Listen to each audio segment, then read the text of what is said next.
హైదరాబాద్లో సీతారాంబాగ్లో శ్రీరాముని శోభాయాత్ర ప్రారంభమైంది. భాగ్యనగర్ శ్రీరామనవమి ఉత్సవ కమిటీ ఆధ్వర్యంలో శోభాయాత్ర కొనసాగుతోంది. సీతారాంబాగ్ నుంచి సుల్తాన్ బజార్ వరకు శోభాయాత్ర సాగునుంది. 20,000 మంది పోలీసులతో భారీ బందోబస్తు ఏర్పాటు చేశారు. ఏర్పాట్లను సిపి సివి ఆనంద్ పరిశీలించారు. సీతారాంబాగ్ శ్రీరామనవమి వేడుకల్లో గవర్నర్ జిష్ణుదేవ్ వర్మ పాల్గొన్నారు.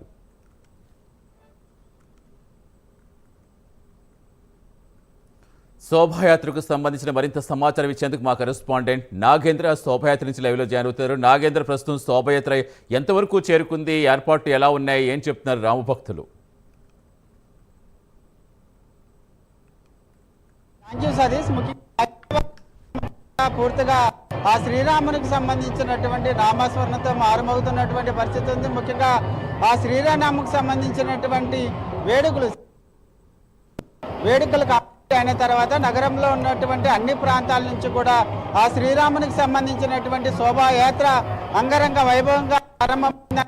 ముఖ్యంగా సీతారాం